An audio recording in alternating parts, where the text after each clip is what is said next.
बरगद का पेड़ था। लोगों का मानना था कि उस घर में रहने वाले लोगों ने उसी बरगद के पेड़ पर चढ़कर आत्महत्या कर ली थी। उस दिन के बाद से वो घर सूना पड़ा हुआ है। उसे ना तो कोई खरीदने के लिए तैयार होता और ना ही कोई उसमें किराया देकर रहना चाहता। ऐसे में राज त्रिपाठी नाम का एक बिजनेसमैन, जो अब तक अमेरिका में रहा करता था, अमेरिका में काम करते करते वो आदमी डिप्रेशन का शिकार हो गया था। वहां वो अकेले ही जिंदगी में पैसा और काम के अलावा कुछ नहीं रह गया था। इसीलिए वो इंडिया आ गया और यहां अपने परिवार के साथ रहकर एक नया बिजनेस शुरू करने का प्लान करने लगा। रहने के लिए राज ने वही घर ले लिया क्योंकि वो बहुत सस्ते में मिल रहा था। राज के परिवार वालों ने और यहां तक कि घर बेचने वालों ने भी उन्हें चेतावनी दी कि इस घर में बहुत सी अनहोनी घटनाएं घट चुकी हैं, लेकिन राज ने किसी की भी नहीं सुनी। नया घर लेने के बाद वो वहीं पर कुछ दिन अकेले रहने वाला था।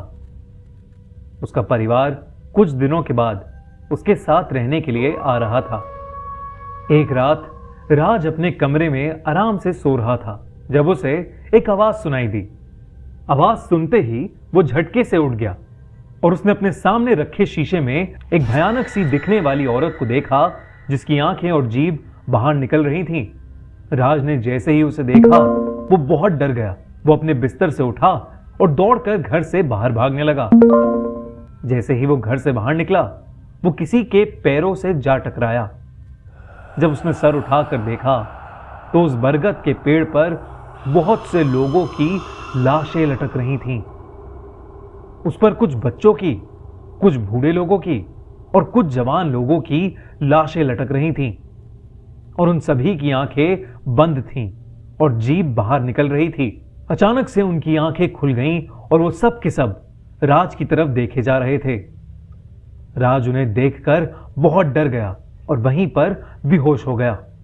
अगले दिन राज की मेड ने उसे जमीन पर बेहोश पड़ा हुआ देखा।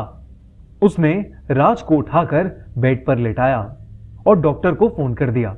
डॉक्टर जब उसे चेक करने आया तो उसने बताया कि वो स्ट्रेस की वजह से बेहोश हो गया था।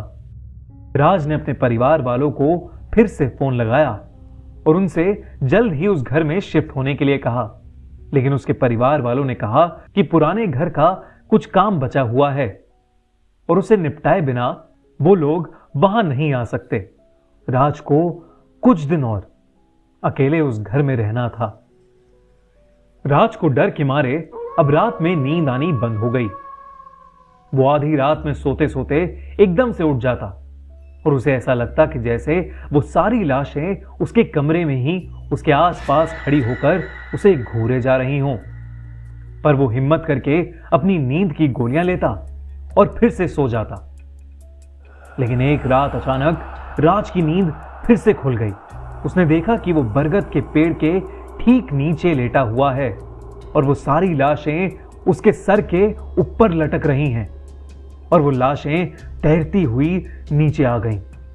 नीचे उतरने के बाद वो राज को देखे जा रही थीं और उनकी आंखें ठीक उसी औरत की तरह बाहर निकल रही थीं। राज अगले दिन फिर से उसकी मेड को वरांडे में बेहोश पड़ा मिला।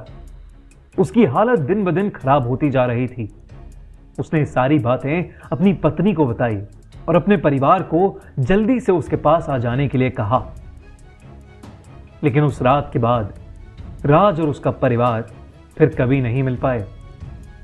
अगली सुबह जब उसके परिवार वाले वहां पहुंचे तो उन्होंने देखा कि उनकी हवेली के आगे भीड़ जमा थी।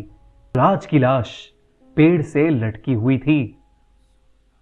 सब कहने लगे कि राज ने आत्महत्या कर ली है, लेकिन सिर्फ उसकी बीवी ही थी जो उसके सच को जानती थी।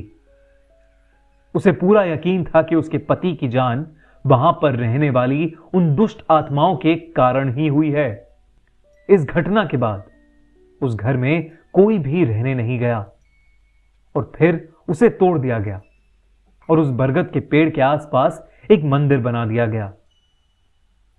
आपको क्या लगता है, क्या राज सच में हेलुसिनेट कर रहा था और उसने डिप्रेशन की वजह से सुसाइड की होगी, या वो उन दुष्ट आत्माओं की वजह से मारा गया। हमें